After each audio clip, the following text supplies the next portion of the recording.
este día, que es compartir con ustedes este 85 aniversario de la creación del Fondo de Cultura Económica.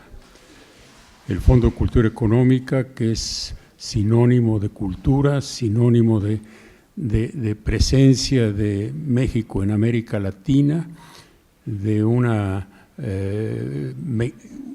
canal de comunicación a través de los libros, y que realmente yo creo que no hay latinoamericano que no tenga o haya tenido en sus manos un libro publicado por el Fondo de Cultura Económica.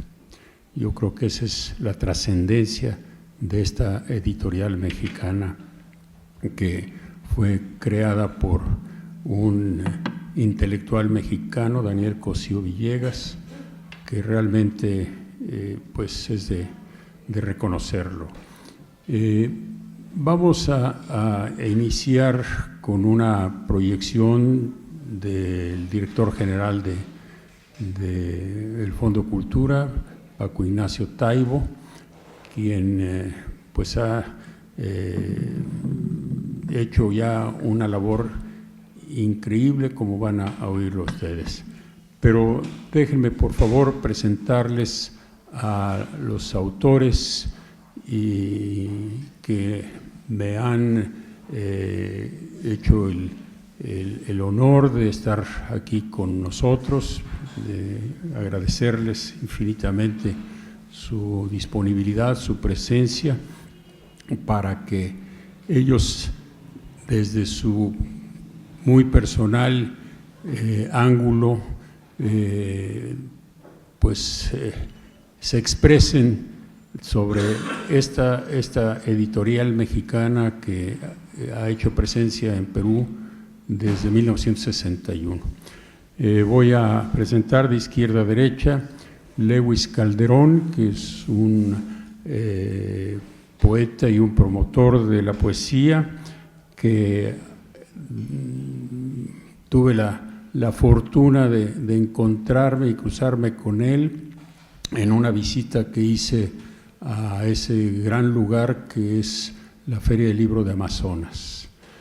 Para mí fue un descubrimiento extraordinario, y desde inmediatamente que dije, el Fondo de Cultura Económica tiene que estar aquí mucho más presente que los títulos que evidentemente están por ahí en cada uno de los stands. Y estamos en eso, y creo que vamos a hacer una presencia más importante, puesto que uno de los objetivos del director general y la razón por la que estoy yo aquí es precisamente, como digo yo, salir de Miraflores, llegar al verdadero Lima, al verdadero Perú, que es precisamente todas aquellas colonias de trabajadores, de obreros, que por la inaccesibilidad muchas veces por los precios de los libros no tienen realmente posibilidades de comprar las colecciones, por más que hay colecciones asequibles en el Fondo de Cultura, pero vamos a ver cómo podemos hacer que lleguen más y más hacia ellos. Está Jacqueline Fox, que es una autora que pues ha sido, como todos aquí presentes, tanto Jacqueline como Mauro como Micaela, han sido editados por el Fondo de Cultura Económica, y pues realmente esto ha enriquecido el catálogo de publicaciones. Jacqueline tiene sus últimos libros, pues muy, digamos, en el momento, sobre la posverdad. ¿Qué es la posverdad? Esas corrientes periodísticas que pues desorientan muchas veces a a la población y todo eso. Y ella lo podrá decir. Mauro, que también nos acompaña, que también ha sido editado por el Fondo y que, bueno, pues tiene también aquí una línea de autoría muy interesante. Y Micaela, que pues es la autora de Niños, quizás más exitosa dentro de aquí, de las publicaciones del foro. Así es de que, pues como ven, hemos tenido la suerte de ver enriquecida esta mesa con 4 personalidades de las letras que realmente pues reflejan mucho de lo que el Fondo ha hecho, y en este caso aquí en Perú. Dicho esto, yo los invito a presenciar, a ver el mensaje de Paco Ignacio Taibo y posteriormente darles la palabra directamente a los invitados. Gracias.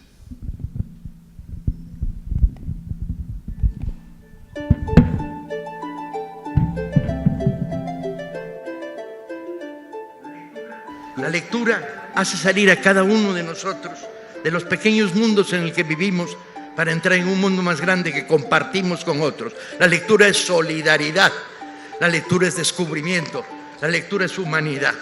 Un pueblo que lee es un pueblo constructor de utopías.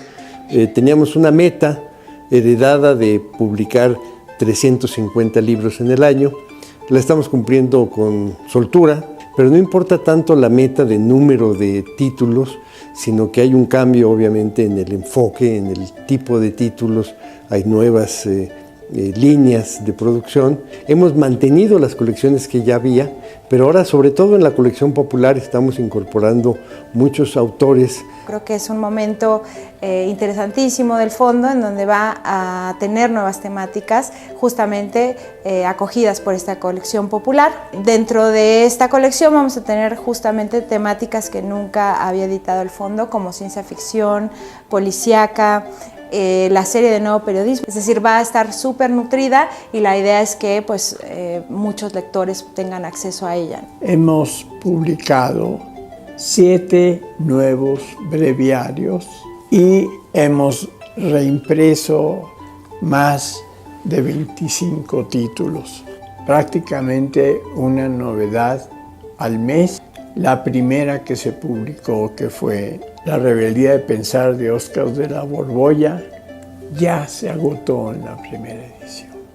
Y bueno, las colecciones para niños y jóvenes del Fondo siguen siendo una parte importante de esta institución.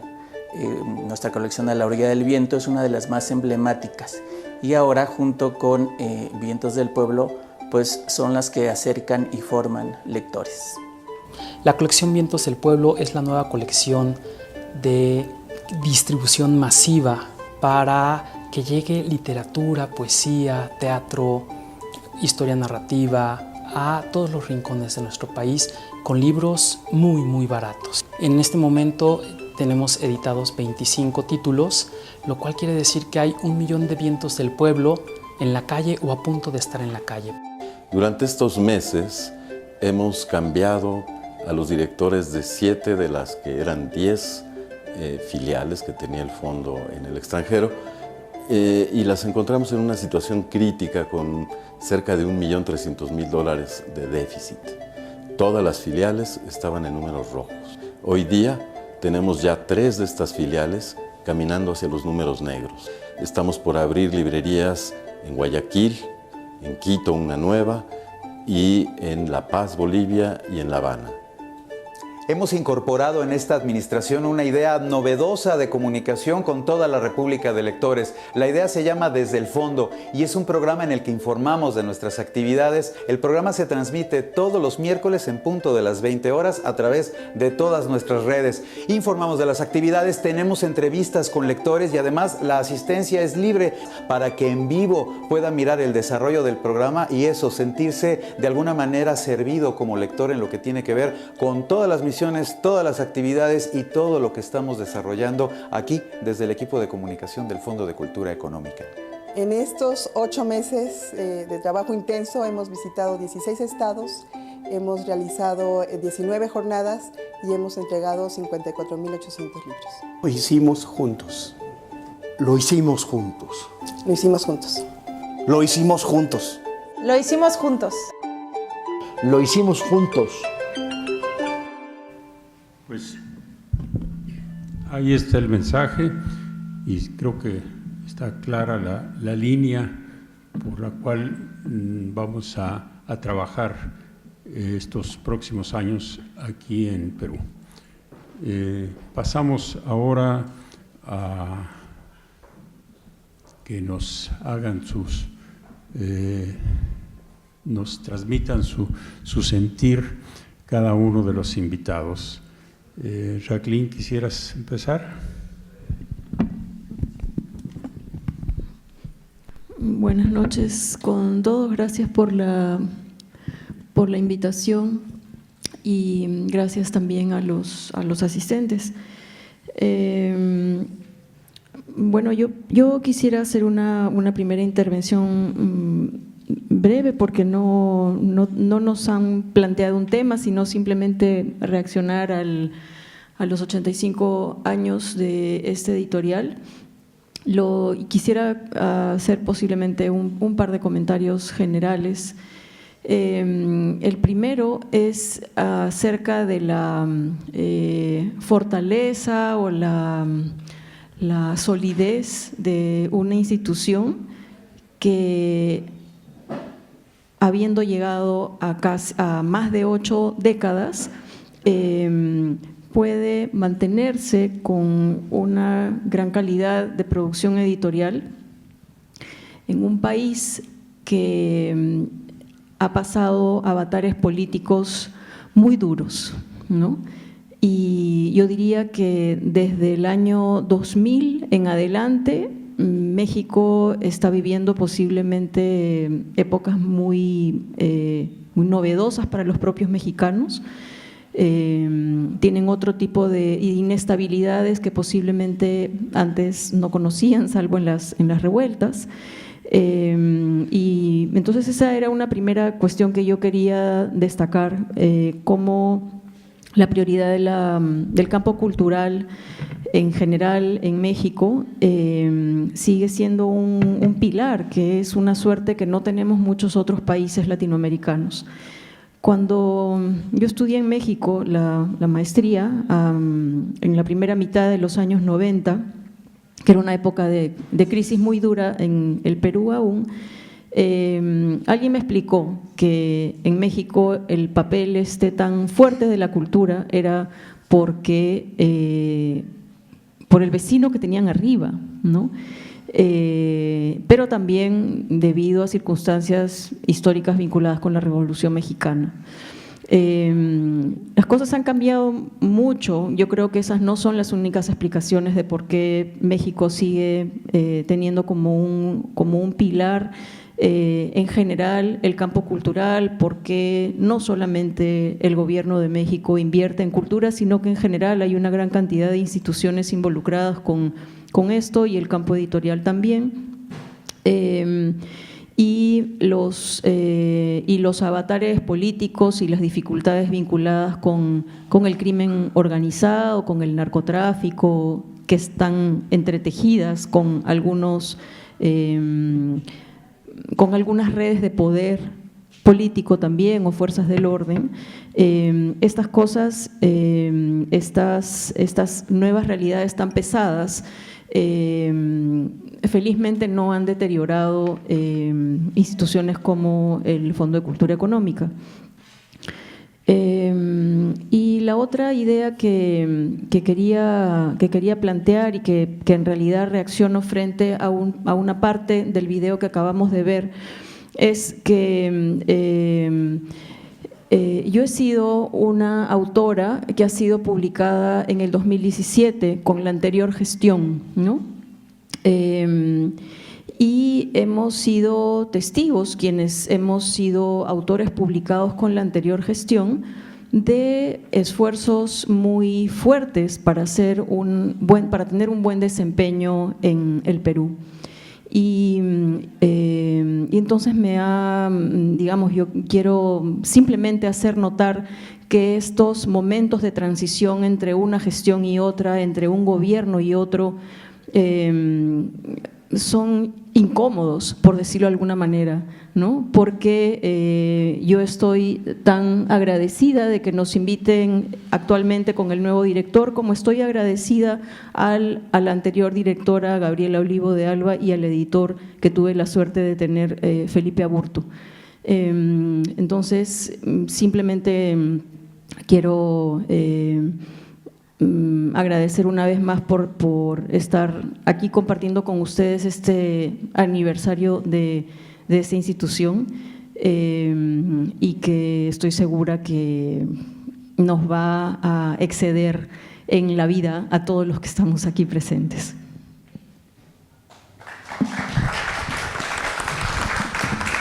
Muchas gracias. Muchas gracias, Jacqueline. Quisiera yo dar la palabra ahora a Lewis Calderón.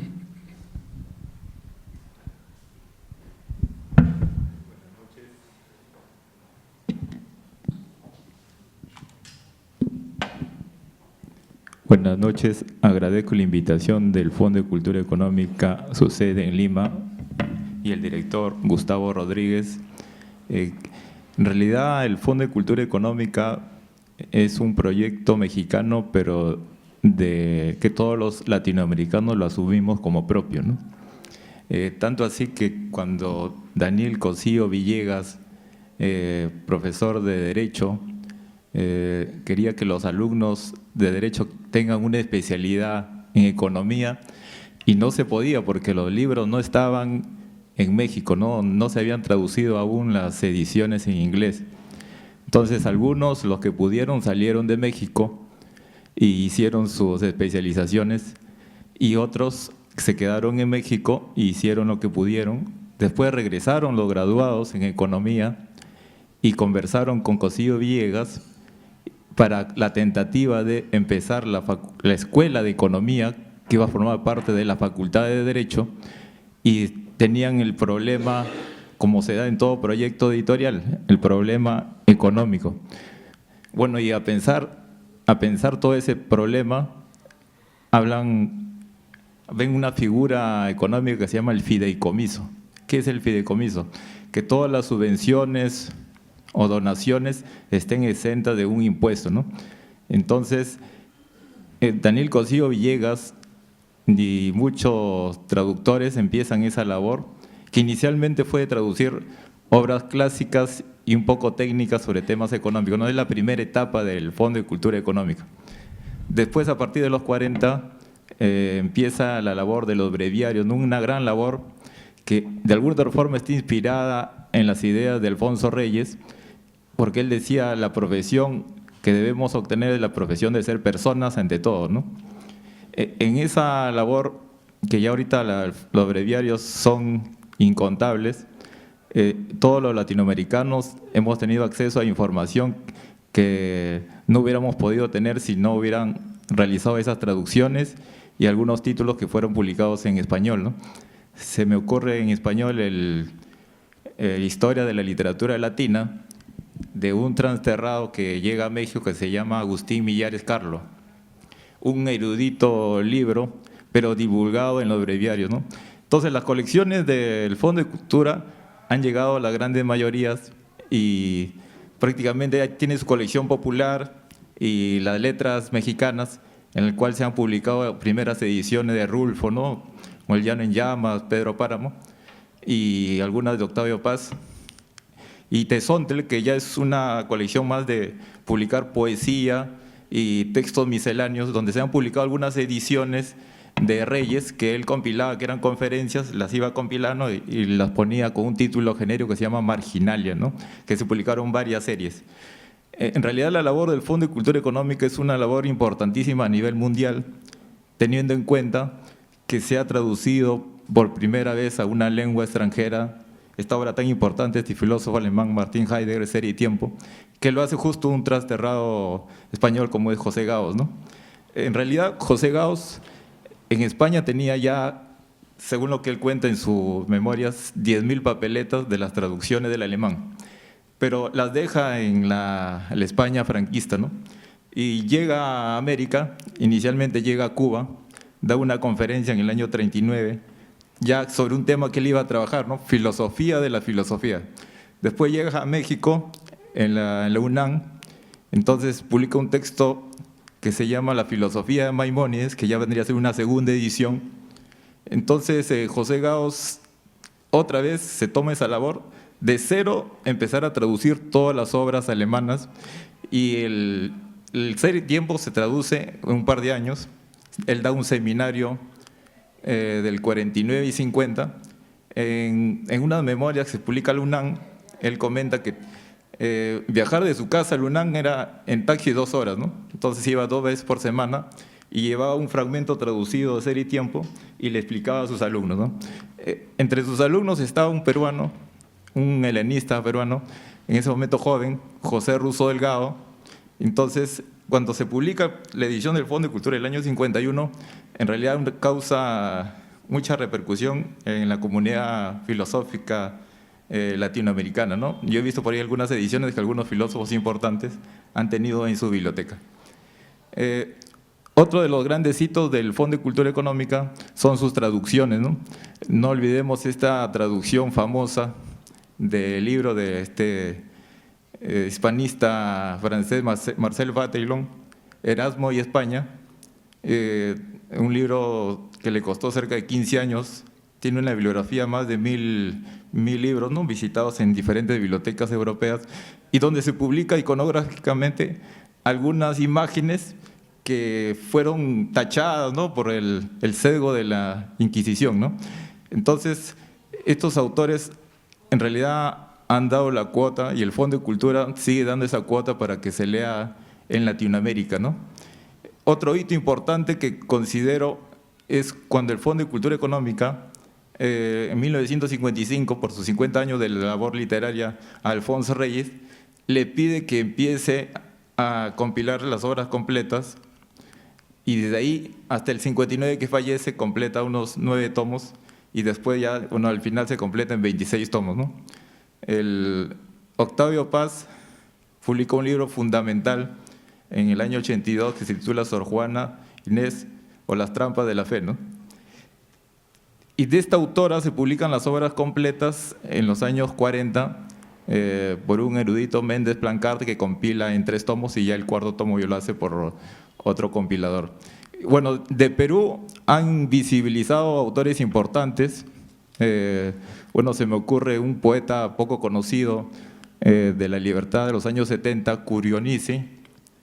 De los clásicos se ha publicado el libro de Sánchez, se han publicado 2 libros de Luis Alberto Sánchez, uno de ellos del 45, Existe América Latina, que ve los fundamentos del ser en lo que es América Latina, ¿no? Esa visión integral.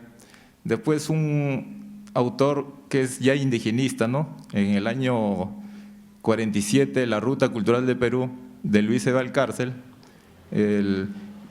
muchos libros de Julio Ortega sobre la cultura peruana, y así algunas obras importantes bueno, la crónica de Huamampoma de Ayala, la edición en 3 tomos, bueno, y el libro ese fundamental de Piz, ¿no? Sobre las crónicas.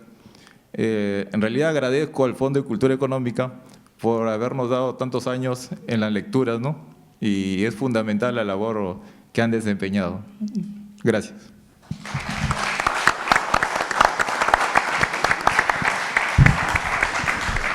Bueno, muchas gracias, Lewis, que realmente cuando lo conocí ahí me sorprendió. Yo acababa de terminar la lectura de la historia de la casa, que por cierto vamos aquí a hacer una especie de rifa de ese libro, que es pues realmente la historia de la casa hasta 1995, algo así, exactamente la fecha. Pero realmente me congratulo que nos acompañe Lewis con toda esa sapiencia de la historia de la casa que a mí me sorprendió también.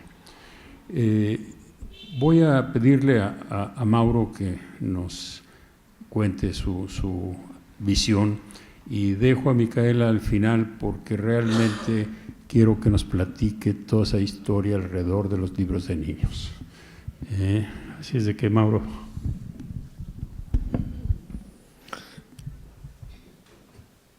Muy buenas noches, amigos, hermanos. Quiero agradecer al Fondo de Cultura Económica por invitarnos en estos 85 años de celebración y decir algunos sentires a propósito de esta casa editorial. Mi intervención más es testimonial, más tiene que ver con el tránsito de espacios y también del lector, pero sobre todo es un caudal de sensibilidad con respecto al fondo editorial.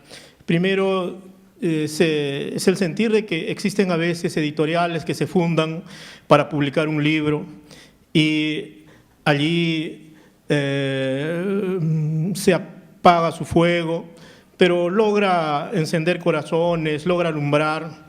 Y esas editoriales que se fundan para publicar una revista o publicar un libro y son muy pequeñas, pero también alumbran. Hay otras editoriales que tienen fuegos más intensos, que se extienden, que son capaces de alumbrar continentes o alumbrar mundos, y que tienen distintas corrientes de relumbre, como es el caso del Fondo de Cultura Económica. En intervención nada hiperbólica de nuestro nuevo director, decía que todos creo que hemos tenido en la mano un libro del Fondo de Cultura Económica, y ello me llevaba a mí a recordar a algún momento atrás en mi pueblo, en Puno, en Arequipa, donde no hay una sucursal, no hay una librería del Fondo de Cultura Económica, pero sí llegaban los libros, llegaban por ejemplo los breviarios y estos libros bastante económicos que nos permitían a nosotros leer y saber del Fondo de Cultura Económica y tener este conocimiento desde esos espacios. Eso me hizo recordar esta intervención, recordar ese momento en que uno empieza a leer el libro de una editorial y después, en un salto bastante intenso ya, poder mirar el Fondo de Cultura Económica en toda su magnitud, en todo su espacio. Primero en Lima, cuando tuve la suerte de llegar hace algunos años, ver las librerías, comprar, estar en las ferias de libro y tener ese acercamiento. Desde allí empiezo a tener este contacto con el Fondo de Cultura Económica y después las buenas gentes, la amabilidad y también a veces el apoyo de nuestros dioses y apus me llevaron a México en 2 oportunidades y pude conocer allí el Fondo de Cultura Económica. Realmente fue impresionante para mí ver una librería tan grande, con tantos niveles, ¿no? Para recordar un poco que a veces en nuestros pueblos hay una librería o hay 2 librerías, solo para decir eso, y miramos una librería como en la Ciudad de México, librerías gigantes que daban cuenta de la intensa labor que tiene el Fondo de Cultura. Esto para ver tan solamente estos recorridos espaciales. Pero también tengo la forma de ver el trabajo que tiene el Fondo Editorial a través de la ampliación de estos espacios mismos. Hace poco en esta muestra se anunciaba de que va a haber un fondo en La Paz, en Bolivia.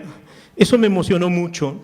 Yo creo que emociona mucho porque se necesitan este tipo de editoriales en nuestros pueblos que a veces no son considerados, que también conecta con la otra frase que me permite religar, que es: hay que sacar el Fondo de Cultura de Miraflores.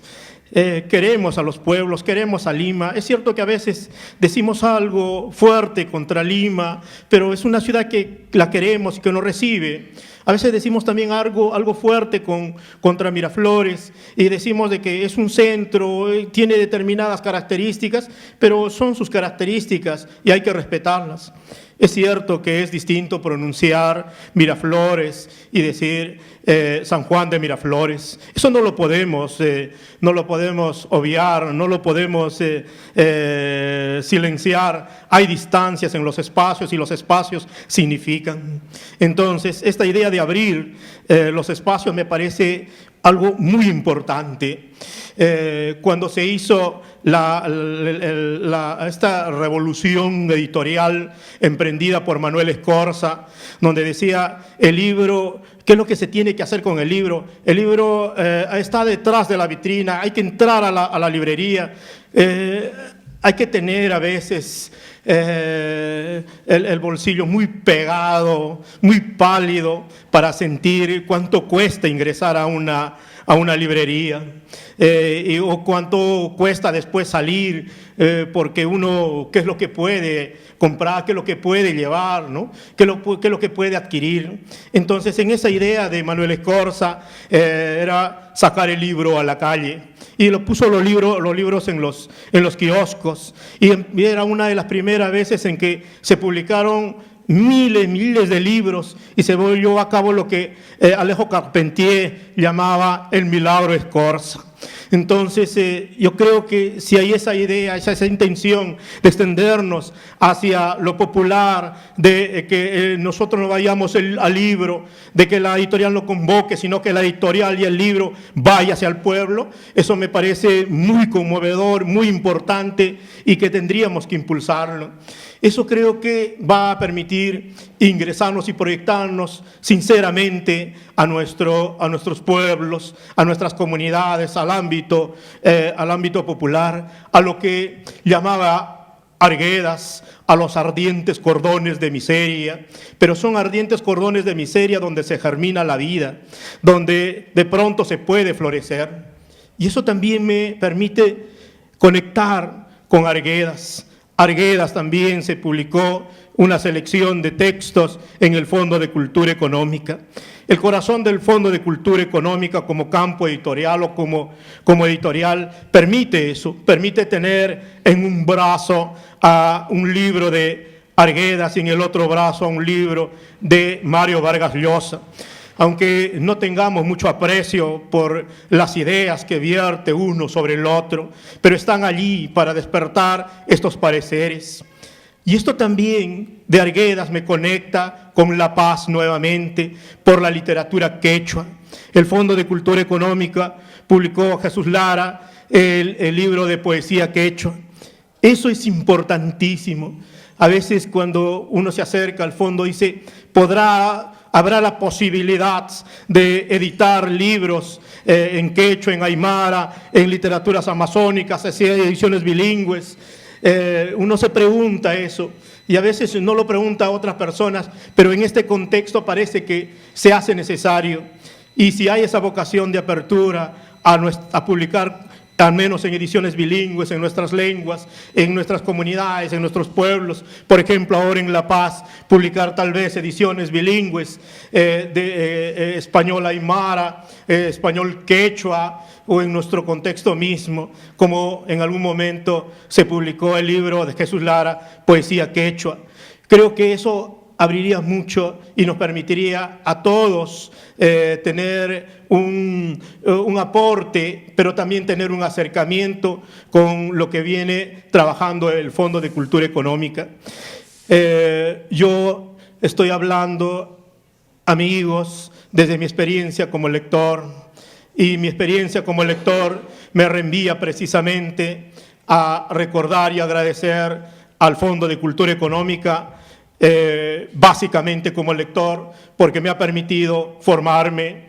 El magisterio no solamente lo puede dar la universidad, no solamente lo dan las instituciones superiores, a veces el magisterio lo dan las editoriales, y una editorial que tenga buenos editores, que tenga buenos directores, ayuda a configurar un campo editorial en un país, y eso es a veces en algunos países lo que nos falta: editores, no las personas que imprimen libros, sino aquellos que tengan la capacidad de planificar, de articular ideas, de organizar, de proyectarse a una sociedad y hacer de que se generen circuitos de comunicación, circuitos de lectura, y que generen y siembren utopías como la que hemos escuchado el día de hoy. Por eso mi testimonio más va como lector, y me siento feliz y emocionado de ser lector, y también un poquito por ser autor del Fondo de Cultura.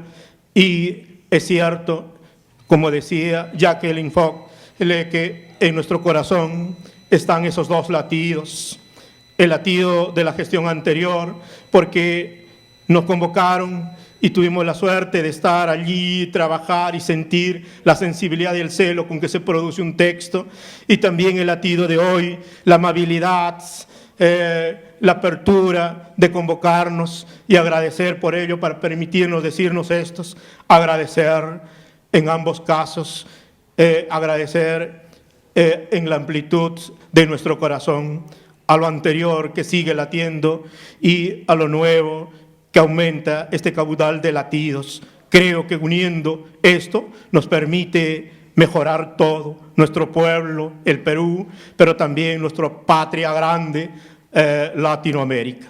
Muchas gracias.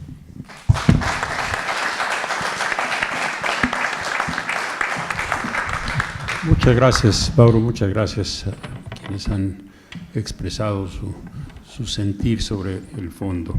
Antes de darle la palabra a Micaela, quiero señalar dos cosas que rescatar de lo que dijo Mauro. Primero, sí, ya iniciamos ese camino hacia las zonas marginadas. Estamos yendo de la mano del IMALE, aquí con Alex Alejandro, que está presente. Estamos yendo ya realmente a hacer esa unión, y el domingo próximo será el segundo domingo que el Fondo de Cultura Económica esté compartiendo la calle con los amigos libreros en Damero de Pizarro. Y ya estamos ahí, nos vamos a extender, vamos a ir a las alcaldías, una alcaldía sobre la cual ya estamos en pláticas y con el avance del señor embajador de México, que nos pidió disculpas porque se tenía que ir, tenía un evento en el Teatro Nacional, pero está aquí nuestra agregada cultural, María Cristina Ruiz, la cual le agradezco, y estamos trabajando también con el firme apoyo de la embajada, con quien vamos a estar presentes en la feria municipal, la feria metropolitana del libro, próximamente del 20 al 29 de septiembre, de la mano del IMALE. Así es de que estamos ya haciendo presencia muy, muy firme y vamos hacia esto. Y respecto de estos cambios y la recepción, en realidad nada más, en este caso hubo cambio de personas. A Gabriela la estimo muchísimo y realmente creo que dejó una huella muy importante, y creo que lo único que nos queda hacer es seguirla y tratar de ampliar lo que se ha hecho, y eso es lo que vamos a tratar de hacer. Bien, ahora dicho esto, que era importante, le voy a pedir a Micaela que nos vea desde ese ángulo de toda una parte que representa el 30% de las ediciones del fondo, que es la atención que le damos precisamente a esa semilla de la lectura que son los niños. Micaela. Hola, buenas noches a todos. Estoy muy contenta de estar acá celebrando los 85 años del Fondo, porque como han dicho, como hemos coincidido todos, el Fondo, si bien es un proyecto que viene de México, es una institución que viene de México, es finalmente un proyecto latinoamericano, que creo que todos sentimos que es parte de Latinoamérica, porque ha sido la institución que ha permitido una circulación de libros a través de Latinoamérica que de verdad ninguna otra institución ha producido de esa forma, ¿no? Creo que hay un montón de libros que no nos hubieran llegado si no fuera por el Fondo. Otra cosa que me tiene muy contenta es que hayan invitado a alguien de literatura infantil a estar en la mesa de los grandes, porque eso no suele suceder. En general, se asume que la literatura para niños es como una especie de literatura menor y muchas veces no se le da importancia. Y el Fondo es una institución que siempre le ha dado importancia, ¿no? La colección para niños es importantísima, tiene más de 20 años circulando. Hay muchísimos libros que creo que jamás hubieran llegado a los lectores latinoamericanos en español si no hubiera sido por el Fondo. Están todos los libros de Anthony Brown, están los libros de Taro Gomi, están los libros de Oliver Jeffers, en fin, un montón de literatura de excepcional calidad y que además me imagino que en su momento ha de haber sido una apuesta un poco extraña o difícil o un poco osada, porque optaron por la literatura ilustrada, ¿no es cierto? Y optaron por el libro álbum, que es un tipo de literatura que a veces como que yo creo que no era muy bien vista, en general muchas veces tiene poco texto, más imagen, tiene esta interacción entre texto y imagen que ha tardado un tiempo en que se comprenda, pero es fantástico lo que han hecho. Yo hasta ahora sigo recomendando, cada vez que me preguntan dónde buscar libros ilustrados, libros para niños, yo siempre recomiendo el Fondo, porque además de la calidad extraordinaria de la colección, los precios se han mantenido bastante razonables, ¿no es cierto?, en comparación con otras editoriales. Y me satisface mucho ver cómo la gente me dice, sí, fui al Fondo y encontré no sé qué, o abrí un libro de fulano, abrí tal libro y nunca había pensado que había libros así, no. Entonces es un descubrimiento hasta el día de hoy. Y yo creo que eso es importantísimo. Y creo que el Fondo para esa colección hizo dos cosas que fueron fundamentales. En primer lugar, tuvo toda una etapa de compra de derechos que fue importantísima porque era un tipo de literatura que básicamente no se producía en castellano, ¿no? Y a partir de un cierto momento el Fondo empezó a apostar también por contenidos propios, ¿no? Por ya no necesariamente comprar derechos de traducción, sino también una producción latinoamericana, mexicana y latinoamericana, y en México están, por ejemplo, Gabriel Pacheco, o están Francisco Hinojosa, etcétera, ¿no? O Isol en Argentina, pero que es una producción ya nuestra, digamos, ¿no? Local. Eso creo que ha sido, y una de las oportunidades que también da el Fondo para publicar contenidos más nuestros ha sido el concurso A la orilla del viento, que es un concurso al que yo le tengo especial cariño, porque es un concurso que ganó un libro que yo escribí. Y claro, siempre ganar un concurso a uno le hace bien y te sientes bien y estás contento y todo, pero más allá de esa alegría personal, individual, yo creo que lo que permitió fue salir del Perú, que no es fácil salir a veces del Perú con libros que se editan acá, y abrir un espacio, ¿no es cierto?, para ese tipo de literatura en el Perú. Yo creo que el hecho de que ese premio se diera acá realmente fue importante para poder abrir un espacio para ese tipo de libros acá, un espacio mayor, una visibilidad mayor. Y yo creo que eso fue fundamental, ¿no? También el Fondo tiene una colección juvenil, ¿no es cierto? Y tienen una colección que se está ampliando en términos de libros ilustrados para jóvenes, porque a veces se presta atención a la sección de niños, pero hay un vacío, hay un hueco en el tránsito entre la literatura para niños y la literatura para adultos que es difícil de llenar. Entonces creo que ahí también hay una apuesta que es importante.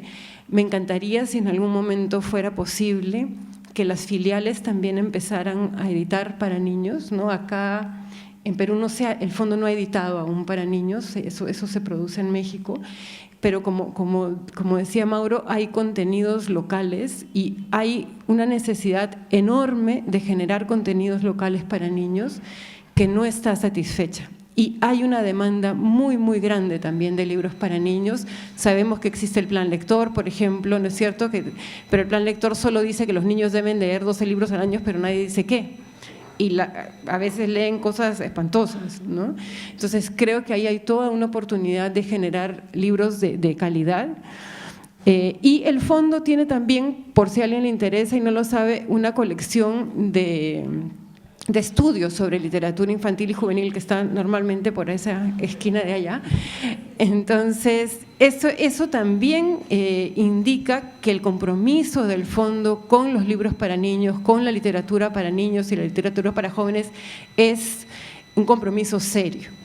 Entonces, no quiero extenderme mucho más, pero realmente el fondo en los libros para niños yo creo que es la colección más importante que tenemos disponible. Los animo a todos, a los grandes, a los chicos, a todos, a que vayan y miren los libros, porque al final siempre les gustan a todo el mundo y hay adultos que me dicen, yo no lo compro para mis hijos, no los dejo que los miren, tengo algunos separados solo para mí, ¿no? Pero eso, que es una colección importante, es una colección a la que se le ha dado un espacio muy importante, ¿no es cierto?, dentro de los libros del fondo, y me parece que eso me alegra muchísimo y es una de las razones importantes por las que me pone muy contenta estar aquí celebrando el aniversario del fondo. Muchas gracias.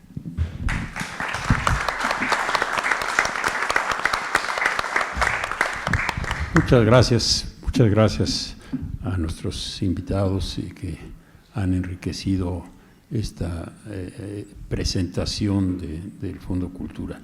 Al respecto de la literatura juvenil, quiero decirles que ya está muy avanzada la idea de también integrar eso que llamamos cómics, la literatura ilustrada, los bandes dessinés que tienen. Ya está también casi en prensa. Sí.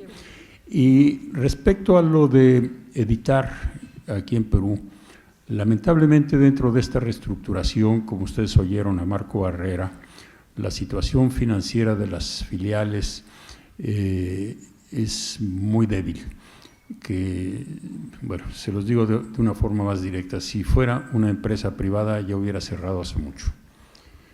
Sin embargo, el hecho de tener ese apoyo institucional y gubernamental, del apoyo del Gobierno de México a través del Fondo Cultura Económica como institución del Gobierno mexicano, pues ha permitido realmente no solamente sobrevivir, sino vivir. Pero verdaderamente tenemos un reto enorme de, como lo decía Marco, llegar arriba del nivel de flotación en términos financieros. Y en eso estamos, vamos a tratar de hacerlo. Una idea que tenemos ya, un proyecto, de hecho, es rehabilitar este espacio que me parece importante, pero hacerlo también mucho más multiuso. Va a ser galería, va a ser una sala de proyección y discusión de cines. De hecho, el próximo viernes 13 tenemos la proyección y discusión de un cortometraje que el tema es sobre la situación del periodismo, especialmente el periodismo en México, que no es realmente nada agradable, a la que también invité a Jacqueline por los temas que ella maneja, y a dos cineastas peruanos que nos van a acompañar. Están ustedes invitados porque esto abre también una línea de actuar del fondo, porque el cine también es una fuente de cultura importante, porque esto lo sabemos todos los que somos cinéfilos. Y entonces es galería de arte, vamos a tener también exposiciones Entonces vamos a tratar de realmente hacer más allá de los libros. Con la municipalidad, con Lima Lee, estamos incluso ya en pláticas muy avanzadas para instalar también aquí una biblioteca, sobre todo para niños, en donde puedan realmente venir, y vamos a adaptar esa extraordinaria iniciativa que tuvieron con estos préstamos de libros que tiene ya la Municipalidad de Lima. Y vamos a hacer aquí un espacio en donde la gente pueda venir a leer. Estamos pensándolo seriamente, que una gente pueda venir, tomar un libro, leer, volverlo a dejar, entregarlo. Si lo lastima, pues tendrá que llevárselo, pero si no, que pueda realmente hacer una biblioteca librería, si podemos llamarlo así. Esto es para fomentar más la lectura, y que no sea solamente una tienda de libros, ¿sí? Eso es la parte fundamental de lo que estamos buscando. Y cuando decía yo salir de Miraflores, es precisamente lo que decía. Estamos yéndonos ya a Damero de Pizarro, vamos a ir a La Victoria, el embajador ya habló con el alcalde ahí, vamos a coadyuvar también para el rescate de la Avenida México en La Victoria, y por iniciativa del alcalde. De hecho, invitó al embajador para que pudiéramos el año entrante, si no me equivoco, el año entrante, que es el centenario de la alcaldía de La Victoria, hacer un rescate de esa zona de la Avenida México, y va a ser el año de México, por si podríamos llamarlo nosotros, y el fondo tendrá un papel importante también. Eso es un primer paso de acercamiento a las alcaldías, sobre todo a las alcaldías que realmente tienen una tradición obrera, una tradición del pueblo, ¿no? Y por otro lado, pues también queremos hacer presencia al interior del Perú. La hacemos a través de las ferias. Actualmente estamos en la Feria de Cusco, pero pues no es suficiente. Quisiéramos también tener librerías por lo menos en las principales ciudades del Perú. Lamentablemente ahí la capacidad financiera no lo da. En México se tienen 120 librerías en la República, y se están abriendo más mes a mes, y hay ojalá pudiéramos por lo menos abrir algunas librerías en el interior de Perú. Pero esos son proyectos que evidentemente tenemos, y son retos que vamos a tratar de cumplir, si es que logramos vencer esta primera obstáculo, que es el problema financiero que tenemos. Si lo logramos, evidentemente podemos crecer, porque al no ser una institución de lucro, todo lo que quede en números negros tenemos que revertirlo. No lo voy a mandar a México, se los aseguro, se quedará en Perú. Así es de que muchas gracias, y ahora quiero pasar a invitarlos que nos acompañen a un brindis por este festejo.